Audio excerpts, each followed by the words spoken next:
Thank you, Nick. Thank you, Nick. We're not supposed to be here today. They don't want you to be here. I'm going to talk about why that is. I'm going to address some of the people who don't want us to be here. They do not want an anti-war rally in this town. I want to talk to you as a son of Washington, before I talk to you as a journalist. Someone who's known this city, who grew up in this city in the 1980s, in this imperial capital. And I watched as my city was suddenly struck by a crack epidemic, precisely at the same time that the CIA was seeking covert funding for its illegal wars in Latin America.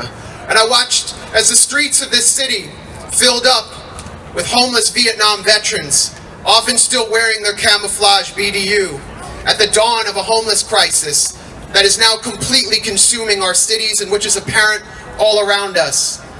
It was only recently, just a few years ago actually, as I walked through a Riverside Park by my home here in DC in Anacostia, that I noticed a small memorial to the Bonus Army, commemorating another generation of US veterans who had been abandoned and betrayed by their government. Nearly 90 years ago, thousands of veterans of World War I gathered on the Anacostia Flats and along the Potomac in Hoovervilles, makeshift camps, at the dawn of the Great Depression, to demand the bonuses they had been promised and denied by the US government. They had fought in a segregated army, but they now stood together and lived together as black men and white men. Some were supporters of communism, some were supporters of the kind of America First style conservatism that was becoming in fashion at the time. And all were demonized by a government that saw this show of cultural and political unity as a threat to an empire in the making. Army Chief of Staff Douglas MacArthur warned that pacifism and its bedfellow communism are all around us, as he and the future heroes of the US effort in World War II, Dwight Eisenhower and George Patton, sent their forces against these betrayed veterans. And on July 28, 1932, MacArthur and the US Army attacked the Bonus Army and massacred them with tanks, cavalry, and machine guns, following orders to kill the men they had fought beside below the US flag in the trenches of Europe. Now we stand here 90 years later, in the same city where this massacre occurred, but countless disastrous wars later. And on the precipice of another economic crisis, we know that by coming here today, by coming together across artificial political boundaries and cultural lines imposed on us by our elites, we stand in the muddy boots of the Bonus Army as an imperial regime in deep decline trembles before us. And that's why it's so tragic to me that this rally has come under attack, not only by the usual suspects in the corporate media, but by sectarian forces that parade as progressive and anti-war.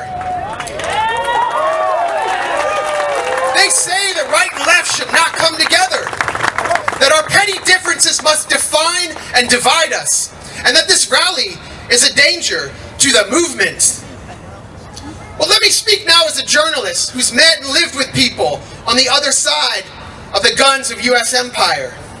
Let me speak about the Palestinians I met in the rubble of Gaza who'd seen their families wiped out by US-made missiles and howitzers fired by Israel's apartheid army simply because they dared to resist their dispossession.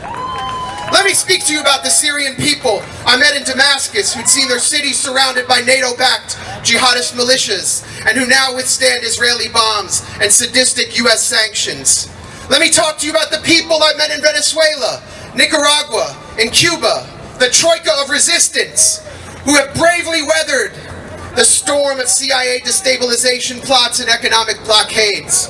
The people I know in the Horn of Africa, from Eritrea to Addis Ababa, who have seen 5 million people displaced by a US-backed proxy war that few Americans even know took place. The Koreans I met, who've been separated from their own people and families by an imposed divide, who have not known peace since the genocidal US war waged on them.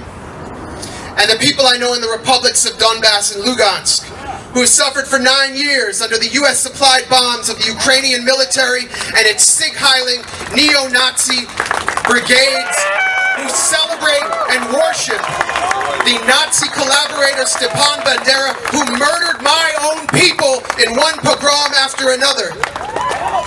These people that I know and that I met on the other side of U.S. empire, they don't care if you're right wing or left wing.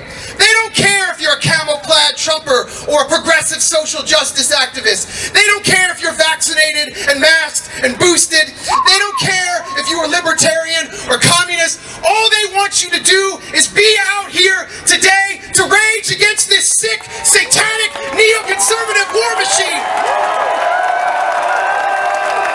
That's what they want.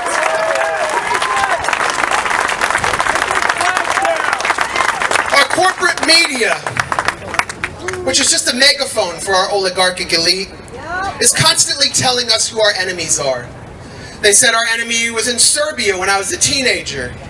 Then they said our enemy was in Afghanistan. Then they said our enemy was in Iraq. And maybe our enemy was down the street in the local mosque.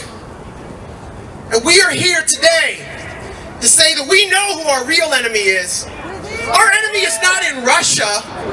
Our enemy is you, the corporate media, and the oligarchy that you speak for.